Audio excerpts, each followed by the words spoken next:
Muy buenas tardes, querida hermandad de la Iglesia El Alto, pero también un cariñoso saludo a los amigos y hermanos de otros lugares que escuchen este mensaje.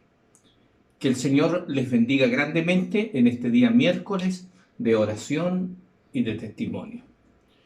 La reflexión de la palabra del Señor en esta hora estará centrada fundamentalmente en el capítulo 2 de Primera a los Corintios. En el capítulo 1, el gran apóstol Pablo presenta los argumentos de su llamado al sagrado ministerio como apóstol del Señor. Luego él, junto con dar gracias por el llamado del Señor, presenta de que Cristo tiene una iglesia que está llamada a marchar unida en pro del objetivo superior, que es su preparación para estar lista cuando el Señor, por cierto, venga a buscarla a este mundo. Luego el apóstol Pablo habla de la importancia de la predicación del Evangelio, centrada en la cruz de Cristo o en el gran sacrificio que el Salvador hizo en la cruz del Calvario. Deja de relieve, o pone de relieve la gran verdad que fue del agrado de Dios, salvar al mundo o salvar a los creyentes por la locura de la predicación, porque para el mundo la predicación es una locura, pero más para Dios es un instrumento de salvación. Nosotros predicamos a Cristo y a este crucificado, y el apóstol usa una terminología muy especial que solamente los llamados de Dios pueden, por discernimiento espiritual, comprender.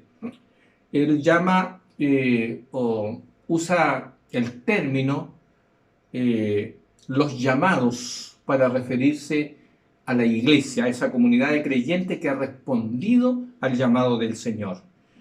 Y él dice que el Señor en su misericordia,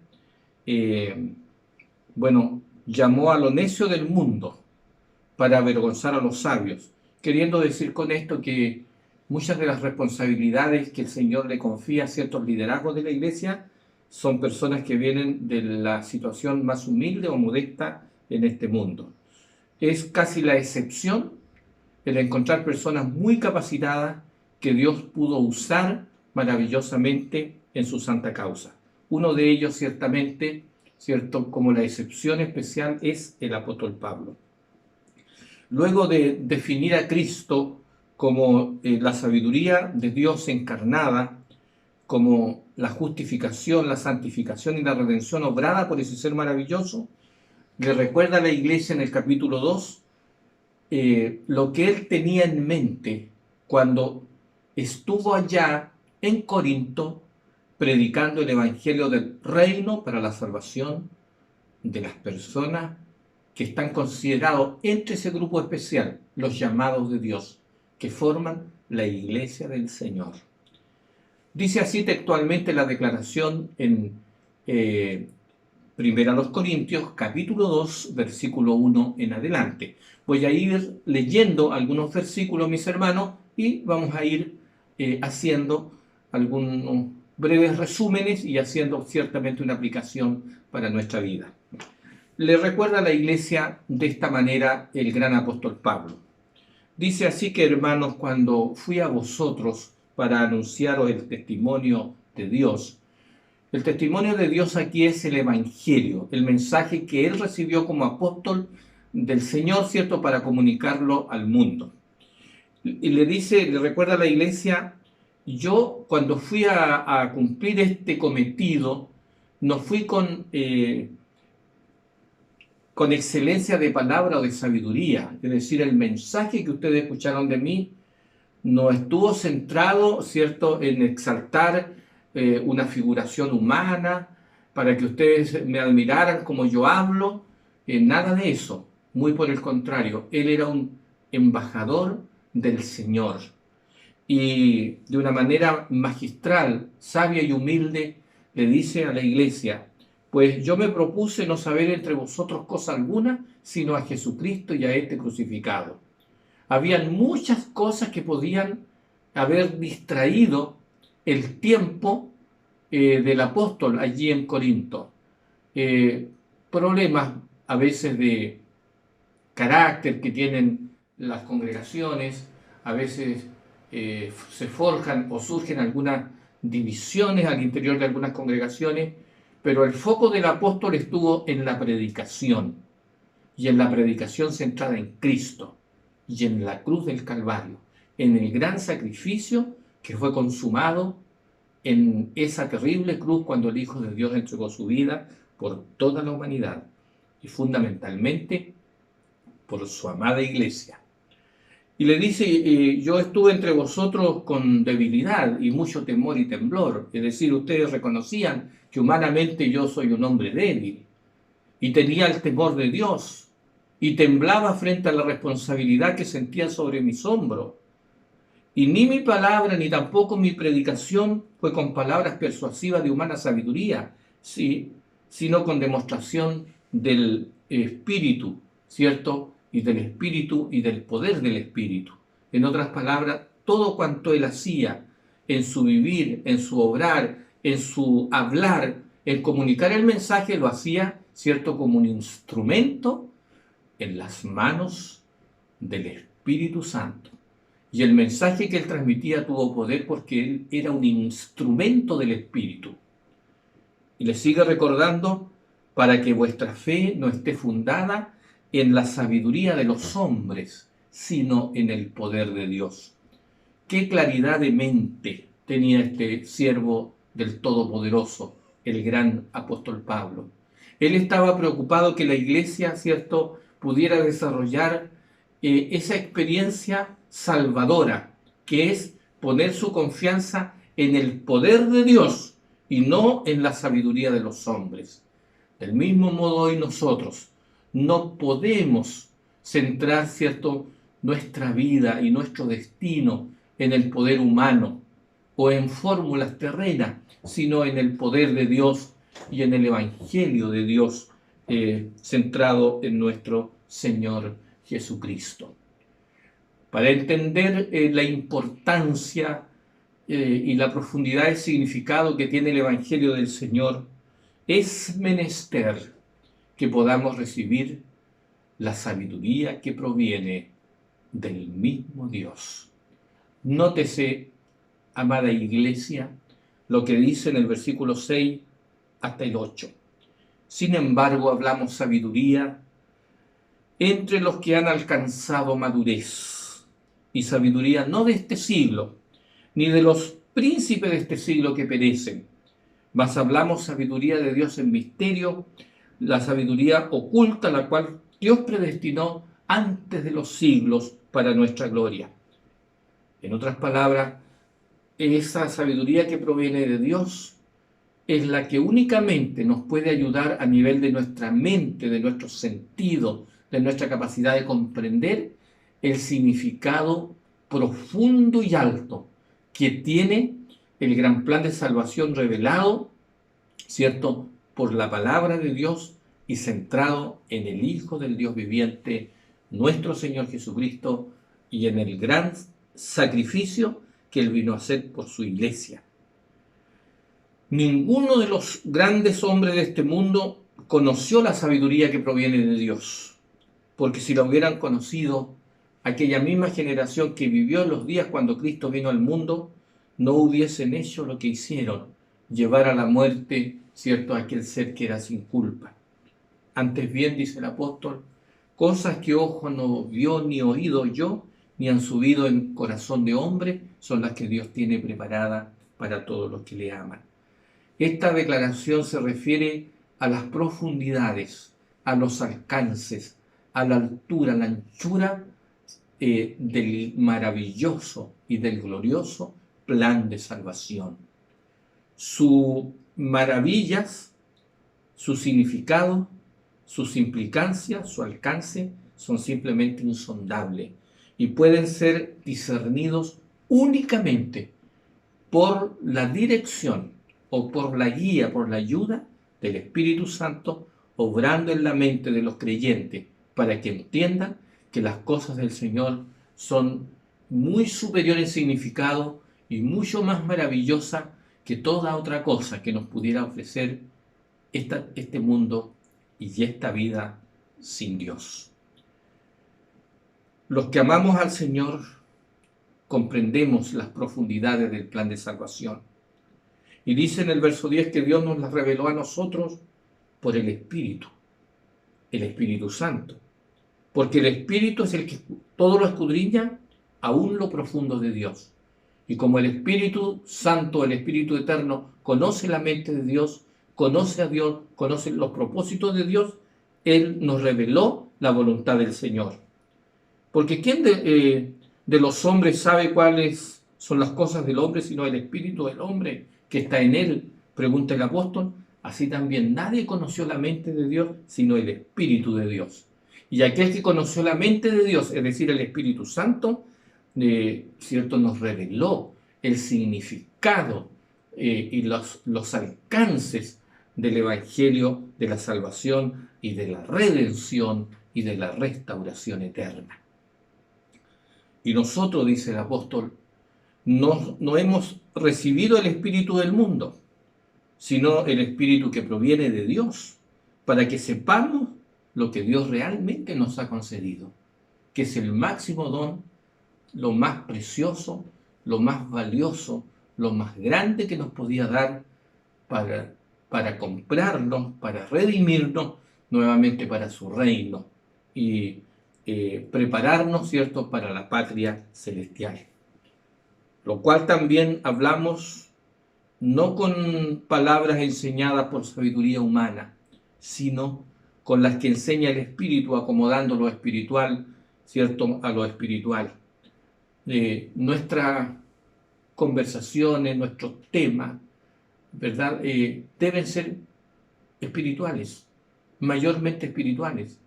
No significa que en algún momento no podamos conversar de algunos temas propios de este mundo, pero no es eso lo central en nosotros. Lo central en nosotros es el Evangelio. Son los temas bíblicos que atañen al reino de Dios, a la causa del Señor, a la obra del Señor, a los propósitos de Dios para con lo suyo, para con su iglesia, de la cual por gracia de Él tenemos el privilegio de formar parte. Así, amada iglesia, el Espíritu Santo nos ha revelado este gran misterio de amor y de redención y de salvación y de liberación y de restauración, centrado en la persona del enviado de Dios, que es su Hijo, nuestro Señor Jesucristo. Y para amar a Cristo y para estar cada día más cerca de Él y para que su obra se complete en nosotros, solamente lo puede hacer su representante fiel, el Espíritu que proviene de Dios, su Santo Espíritu, el Espíritu Santo. Pero el hombre natural, dice el apóstol, no percibe las cosas que son del Espíritu de Dios, porque para él son locura. Es decir, el hombre inconverso, esa persona que no ha querido responder al llamado del Señor y por lo tanto no ha experimentado la conversión. Incluso muchos pueden experimentar la convicción de que el Evangelio es lo verdadero, pero no se han convertido al Señor. Y por lo tanto las personas que no están convertidas piensan como piensa el hombre de mundo, ¿verdad? Y el Evangelio para él son locura. La predicación es locura, es un fanatismo, son temas de otra esfera que no pueden compararse a lo racional, a las ciencias de este mundo. Pero el apóstol deja en claro que nosotros, ¿cierto?, no somos hombres naturales, nosotros somos personas espirituales, porque hemos respondido al llamado. Y estamos experimentando en nuestra vida la sabiduría de Dios en misterio, revelada a través del plan de salvación. Estamos experimentando o hemos experimentado en nuestra vida la justificación, la santificación y también la redención en Cristo. Así, percibimos las cosas por el Espíritu de Dios y el Evangelio para nosotros no es locura, sino que es poder de Dios para salvación a todo el que cree, como también lo había confesado el apóstol Pablo. Luego dice, el hombre natural no las puede entender porque para él son locura, porque las cosas espirituales se disciernen espiritualmente. Así es, mis hermanos. Si no permitimos que el Espíritu de Dios haga su obra a nivel de nuestras mentes, de nuestra memoria, de nuestra voluntad, de nuestros sentidos, de nuestros sentimientos, de nuestros pensamientos y aún de nuestras emociones, nosotros no vamos a ser capaces de discernir espiritualmente el gran y profundo significado que tienen las cosas que son de Dios y que son concernientes al Evangelio de la salvación, al Evangelio de la redención y al Evangelio de la restauración y de la glorificación eterna cuando venga el Señor. En cambio, en contraste con el hombre natural, es decir, el hombre convertido, el hombre nuevo, la nueva criatura en Cristo, juzga todas las cosas, pero él no es juzgado por nadie, especialmente por las personas que, cierto, no tienen la capacidad de discernimiento espiritual. Para aquellas personas que creen que el Evangelio es locura, es algo que no se entiende, un fanatismo sin sentido o algo simplemente de las generaciones pasadas. Luego cierra este capítulo el apóstol diciendo, porque ¿quién conoció la mente del Señor? ¿Quién puede conocer la mente de Dios sino el Espíritu de Dios? ¿Quién le puede instruir a ese ser que tiene toda la sabiduría eterna? Nadie, ciertamente, porque Él todo lo sabe. Y el Espíritu que conoce la mente de Dios y que escudriña los corazones, por mandato de Cristo, hace su obra en nosotros. Y dice el apóstol, más nosotros, los que no vivimos como el hombre natural, sino con discernimiento espiritual, que hemos recibido la revelación de Dios en el Espíritu, somos instruidos por Él. Y más nosotros, por estar instruidos por el Espíritu, llegamos a tener la mente de Cristo. Qué maravilloso, mis hermanos. Qué maravilloso es esto que hemos leído. Nosotros los llamados, los que hemos experimentado de parte de Dios, por su gracia y por su amor y su misericordia, la justificación, es decir, un día hemos recibido el perdón gratuito de Dios como un acto de su gracia.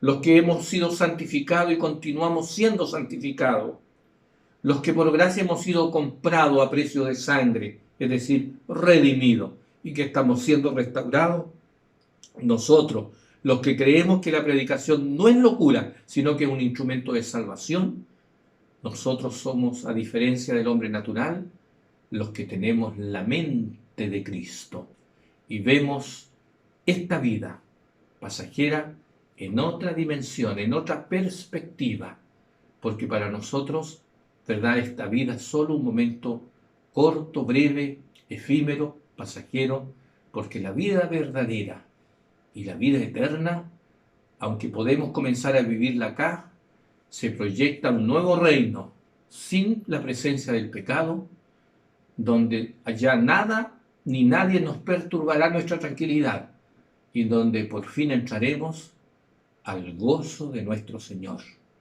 Escucharemos de Él mismo la voz un día que nos diga, bien buen siervo y fiel, sobre poco fuiste fiel, sobre mucho te pondré, entra en el gozo de tu Señor. Que eso pueda ser una realidad en la vida de cada uno de nosotros y que podamos vivir, hermanos y hermanas, con la mente de Cristo. ¿Cómo pensaba Jesús? ¿Cómo veía Jesús a las personas? Bueno, solo debemos mirar la historia sagrada y aprender cada día de Él, que su mirada era tan distinta a todos los demás líderes religiosos. Él veía a las personas en otra perspectiva. La inspiración dice que veía a las personas no como eran, sino como podían llegar a ser por su gracia y por su amor transformador. Imagínense ustedes cómo vio a Pedro el Señor Jesús. Lo vio, ¿cierto?, no como ese hombre rudo, torpe, desatinado, impaciente, descriteriado que él conoció al principio, sino que lo vio cómo podía llegar a ser transformado por su gracia y por su amor.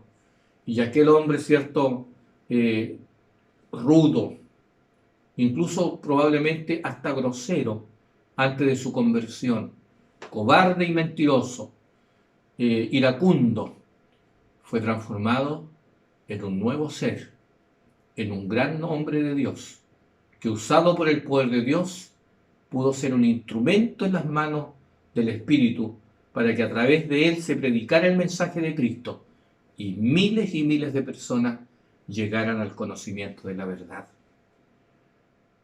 La mente de Cristo, él con su mente santa y visionaria, no vio a los dos hijos de Zebedeo, Santiago y Juan, como lo que eran, hijos del trueno, hombres explosivos, hombres, cierto, que no tenían dominio propio sobre sus temperamentos, hombres rápidos de genio, impacientes, también iracundos, peleadores entre sí. Pero ese hombre rudo, Santiago y Juan, fueron transformados en nuevas criaturas, porque el Señor transformó la vida de ellos, porque basaron finalmente su confianza en el poder de Dios y no en la sabiduría humana. Y llegó a ser Juan el apóstol del amor y Santiago el gran testigo que dio testimonio en vida y que murió en la paz de Cristo, decapitado, pero como un mártir que aún en la muerte predicó del amor de Cristo y de la esperanza bienaventurada que disfrutaban todos los cristianos. ¿Cómo era la mente de Cristo frente a Mateo, el publicano? No lo vio como él era, un hombre deshonesto, deshonrado, ¿verdad? Un hombre engañador, pero lo miró cómo podía llegar a ser. Y llegó a ser un hombre transformado, incluso teniendo el privilegio de escribir el primer libro del Nuevo Testamento. ¿Cómo miró a Cristo a María Magdalena, a esa mujer pecadora que fue acusada, ¿cierto?